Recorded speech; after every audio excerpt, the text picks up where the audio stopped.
Zach, what do you think we should start with today? Well, you mentioned this really juicy and really pitiful clip from Matt Taibbi, who's a dude we were just clowning the other day with Kyle Kalinske. We always talk about Matt Taibbi, much like Atlantic City in his home New Jersey, always in decline, never hitting bottom. The man, the myth, the legend, the disappointment himself, Matt Taibbi, has been clowning on our girls, man. He's been clowning on our progressive mamas over here, these darling ladies from just a wee bit south of where Gavin and I record down in Oklahoma. Matt Taibbi, out of the woodwork, decides to take shots at the I've Had It podcast.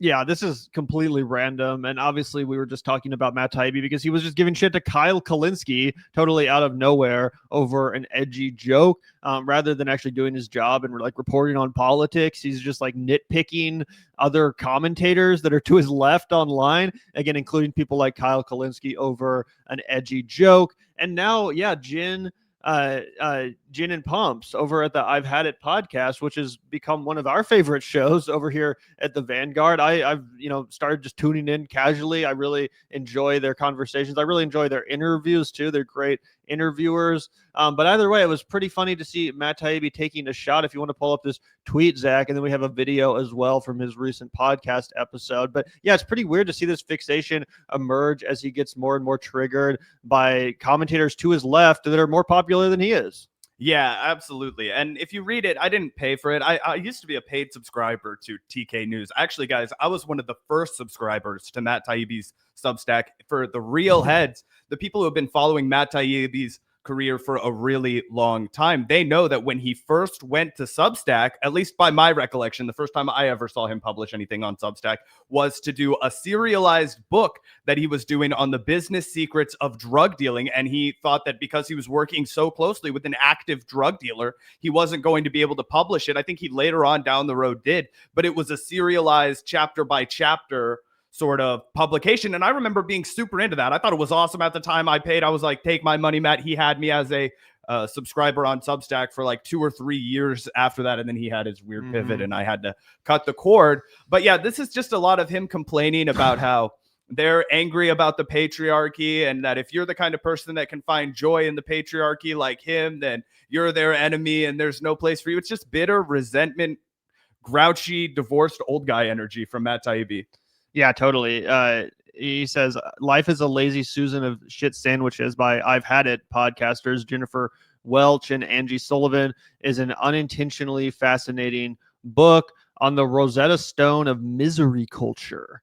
So I guess he's just trying to imply that these ladies are just negative Nancys. Yeah. Why are women always so negative these days? They used to smile more. Now they're always bitching and moaning. That's what I get. It's literally what it is. It's grouchy old boomer man stuff. Never beating those allegations quite 100%, Matt Taibbi. But yeah. I mean, and what a disgrace. Matt Taibbi, of course, who's never been less relevant. And it wasn't that long ago that Matt Taibbi had a pretty good gig with Katie Halper doing Useful Idiots. That show was, of course, originally produced by Rolling Stone while Matt was still there. They later went independent. But that show, while it existed in its heyday, it had pretty good energy. Obviously, Katie Halper was always the much more talented host when it came to like being on the microphone. Like Matt Taibbi's never been that great on the microphone, in my opinion. He was a better writer at the peak of his powers than he ever was a commentator on the mic.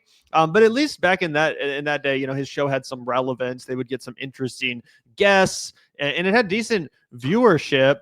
Let's take a look at what Matt Taibbi is up to now, Zach, because it's super fucking embarrassing. No one watches this show. They never get good guests at all, or guests, period. And as I said on X, this might be the single most boring, least inspired podcast production on all of the internet. And I subjected myself to literally the whole entire episode yesterday morning. I wasn't paying attention to every fucking word that came out of their mouth, but I had it on in the background while I drank some coffee, and I thought it was pretty hilarious. Again, just how tedious it was, how low effort it was. It really seems like neither of these guys really give a fuck. And this is Walter Kern, who wrote the book Up in the Air. I don't really know why him and Matt Taibbi do a show together. because again, this guy's totally boring. I guess he wrote a good book like 20 fucking years ago, but there's no reason he deserves to be Matt Taibbi's co-host on this dog shit fucking show where he contributes absolutely nothing. Neither does Matt. But yeah, they got into the I've had it ladies and, sort of talk more about this critique of them being like too negative or whatever. LOL. Let's watch. Personalities that are popping up just seem geared to telling you how fucking horrible things are all the time and how inaccessible happiness is. Like, so this character I didn't even know she existed until recently. Jennifer Welch. She's got a show. She's on a podcast that's called I've Had It. And as you mentioned, she's the one who what's the idea? She's a swearing wine mom. Sweary wine mom. It's so bad. I'm sorry. I'm laughing because I'm watching it and I'm trying to follow along desperately. But could you imagine? I guess, Gavin, you can speak better than I can. You watched the entire hour and a half. God bless you. Oh, geez. I wasn't exaggerating. That was right. No, I mean, wow. There's no charisma. Some people just shouldn't be broadcasters, right? I think maybe people thought because Matt was such an elegant writer that his prose was so colorful and he was going to be that kind of charismatic guy on the microphone. It's never translated. And there have been people who struggled at first on the microphone. I struggled at first on the microphone. I think everybody has growing pains. When you decide you want to become a broadcaster, you get better over time. Take a look at Ryan Grimm, right? We dogged Ryan Grimm a little bit when he first started taking Crystal and Sagar's spot on the hill. We were like, come on, guys. Like, what the fuck are we doing? This guy runs the Intercept. He's not necessarily Crystal Ball. He's not necessarily the same caliber of broadcaster, but he's gotten tremendously better in a short period of time, just getting his reps and getting more comfortable on the microphone. Matt Taibbi's in year, 7 of having a podcast. I think they launched Useful Idiot somewhere around 2018, maybe a little before then, as a like Rolling Stone official podcast when Matt Taibbi's name was still gospel at Rolling Stone before he left to go be a Substacker. So this is absolutely crazy. And you would think, Gavin, he would at least have the self-awareness to go, okay, the reason they gave me Katie Halper as a co-host on Rolling Stone, even though I was Rolling Stone's guy, was because you needed a host. You needed somebody to be funny. You needed somebody to lead the conversation, to steer the ship, to keep people interested, to keep people from clicking away, right? And instead he goes and gets this Walter guy who nobody's ever heard of, who seems to be even less charismatic and more dull on the mic than Matt Taibbi. Yeah. Yeah, I literally don't even know why they do this show because it's just free to watch on Twitter. It's not like part of it's not part of his Substack package deal or anything. It just seems like they neither of them really want to be doing it, but here they are doing it. And yeah, that's not prepared. They don't even really know who Jennifer Welch is. He's like, I just found out about this lady, Jennifer Welch, who he apparently also just wrote a whole fucking article about, but he doesn't know anything about her. So it's like, what the fuck, bro? Are you a reporter or not? Or are you just like some boomer who's like making your stupid witticisms about like this fucking liberal cunt out here making content? Like whatever his fucking angle is, it's so low effort. But let's keep watching just a bit more. Rolling Stone was about how she's arrayed against toxic positivity. Let's just take a look at, do we have a clip of her somewhere? Okay, here we go. Holy shit. I think a lot of the people that are involved in this movement are either psychopaths, sociopaths, they like it. I'm talking about like Stephen Miller, right?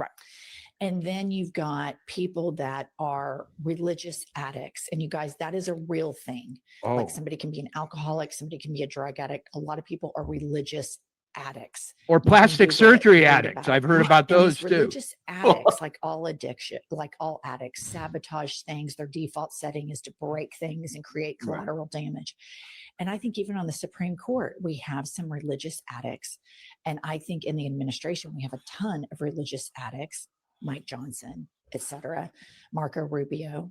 And they think, okay, it's so funny. I'm doing a lot of bad shit in my private life. You can tell it hits way too close to home for these guys when she talks about how the MAGA movement is made up of deeply sociopaths, sociopaths and deeply unhappy men, right? People who look at the world around them and they're dissatisfied right? So they want to hold on to some sort of made up past. They want to hold on to whatever kind of power dynamics they grew accustomed to throughout their lives. And you can see it immediately. Is it Walter or Walker? Either way, I think it's Walter. Yeah, he kind of looks like Walter. Damn it, Walter.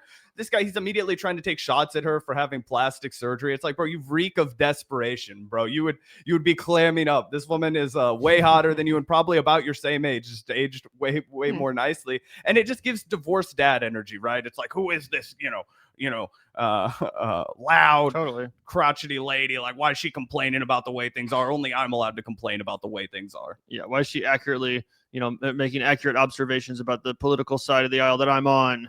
Yeah, of course. I guarantee you, Sam Alito's Google search history is full of a lot of fuckery. All right. Unlike your lives where no one will fucking touch you. So what are you I'm gonna do talking a about? cancelable Dude, are thing. you kidding me right now? You just made fun of her for having plastic surgery and looking too good for her age. And now you're like, nobody wants to dude, I guarantee you there's a line of dudes from age 18 to 77 that are all happily willing to go down for some Jennifer Welch action, get a little bit of that snack attack. But neither here nor there. Why the immediate need to objectify this woman who's making great points, right? Let's talk about that for a second. Why are you so uncomfortable with what she's saying that you can't even grapple with it at all? You have to be like, oh, you have plastic surgery and nobody wants to fuck you. Like, what are you talking about? You're also going to be the guy that was like, I want to be serious about politics too. Like, nothing but ad hominems, nothing but lazy, low-hanging fruit, unfunny boomer jokes. I mean, come on. Yeah, let's hear that one more time. He jumped in there so quick. Search history is full of a lot of fuckery. All right. Has to be. Unlike your lives where no one will fucking touch you. So I'm gonna do a cancelable thing now. Can we look at the clip from Brazil that she reminded me of? Here we go. Oh my God. Also, I don't want to get copyright struck, but he's just going to make fun of her fucking appearance by showing the clip from Brazil. Either way, completely pathetic. Yeah, no actual commentary, no rebuttal. They're not like pointing out, any issue with the show that's actually worthy of criticism. They're just making fun of her looks. They're fucking like 55, 65-year-old men, and that's the sort of content they're coming up with. Like, okay, it's weird. I don't really even understand what aisle Matt Taibbi thinks he's occupying anymore. Because it's like he won't just come out as a Republican, but he also won't even be critical of Israel, which is where most like independent, sort of like anti-establishment people are. So it's just like, who the fuck is he making this content for? Who the fuck is it? I think deeply embittered, washed up 50-year-old guys who thought that life would be different for them. I think it's a bunch of people who are sitting right where Matt Taibbi is. I tried to do all the right things and the world still attacked me and they hate everything that I stand for. Like, do you remember last year he had that pathetic Thanksgiving piece that he put out? And it was like, you're not allowed to just like watching football and, having a couple of beers and eating turkey on Thanksgiving anymore. And that's why Donald Trump won again, because the left tried to outlaw Thanksgiving. That's the lane that he's occupying, right? And I really think he kind of has this thing that he thinks he's doing, right? I don't know if he's doing it particularly well, to your point, but a bunch of people who got that lefty street cred throughout their entire life. I think Matt Taibbi did build up a lot of lefty street cred, and now he's doing the left me thing, and he's tap dancing for the right. And they're saying like, even the left threw away one of their best guys, Matt Taibbi, wow, for being a little bit too masculine, for being a little bit too much like us, man. And I think he's tried to foster this kind of like, I don't get very masculine fraternity vibes from Matt Taibbi. Not at all. That's what's hysterical about it. But why else would you be making like mocking jokes about a woman's it's appearance weird. and like, It's football? weird. Because I don't know. It seems like it doesn't seem like he has any reason to be that upset. He had a good career, got a lot of attention. Doesn't he like have a wife and kids and shit? Like what is there to be that salty about? I don't really understand why he's taken this tact. It's pretty bizarre. But I don't know. Any other thoughts on Matt Taibbi? I did find, shout out to Post Left Watch. They posted a screenshot so we can read a little bit of the actual article. Maybe this was after he got his thoughts together. He did his homework, right? He said, Welch and Sullivan are ubiquitous social media stars for Blue Sky /MS Now said. Also on YouTube, Spotify, Twitter, everywhere, TikTok, who hit it big by Rolling Stone. Welch, in particular, has expertly deployed Trumpian PR tech on the road to fame, grabbing gazillions of eyeballs as the Skeletor face Mamdani supporter who calls MAGA supporters, quote, psychopaths and religious addicts, and rip swimmer Riley Gaines as an insufferable twat. He's coming out of the woodwork for Riley Gaines. Sullivan is the ex-megachurcher who throws barbs in while mostly gushing and laughing at Welch's viral antics. The shtick is polished, and it's not hard to see how they conquered the podcast landscape, but their relationship is a lot more twisted than either seem to realize as a political folie deux story for the ages. What is twisted about it? This unironically seems like it was written by ChatGPT. Like I know it wasn't. Matt Taibbi, is written enough to be able to write his own articles, I imagine, but this does literally read as if you asked ChatGPT to write something in the style of Matt Taibbi. Yeah, this is really low effort shit. Really, and again, like, okay, so what is the issue with it though? Like, has all these mean things to say, comparing her to Skeletor and all this stuff. But like, okay, what is the issue? What do you actually disagree with? Do you not think Riley Gaines is an insufferable twat? Are you offended by that notion or suggesting that she is? And what's your beef with calling MAGA supporters psychopaths and religious addicts? Are you really going to disagree with that either? Like, okay, so, I mean, I'm sure there's more in the article, but it just seems like a bizarre thing to write a whole piece about when you really don't have much there. Like, what is the point of this article other than just a bitch and moan and like make fun of people that are getting way more attention than you are? Yeah, it's also massively hypocritical, right? Because Matt Taibbi gets more butthurt than anybody when you write articles about him, when you disagree with him publicly, when you come out and make a video being like, Matt Taibbi is wrong about this. He gets triggered. He gets mammothly pissed off. Go read about the time that Matt Taibbi chucked coffee on a reporter for asking him a question he didn't like. The dude's a notorious hothead. He hates being challenged. He hates it when people disagree with him, and he hates it when people write articles about him. But he's going to come out of the woodwork and start casting aspersions on Jennifer Welch and Angie Sullivan. It's crazy. It's like the exact kind of shit he claims to hate from the left, but he's just doing it from the right now. Yeah, 100%. Just like nitpicking people's content, pulling jokes out of context to make people seem more problematic or offensive than they actually are. That's what he's literally doing here to Jennifer Welch. Not that anyone cares. Not that it's going to have any effect on Jennifer Welch. Who, as he points out, is a real rising star, whatever the fuck he has to say about it aside. But yeah, totally pathetic.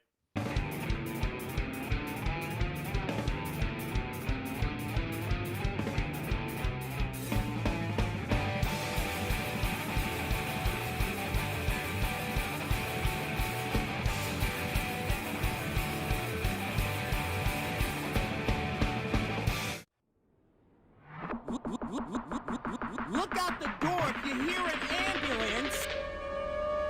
The Vanguard will be there, sir.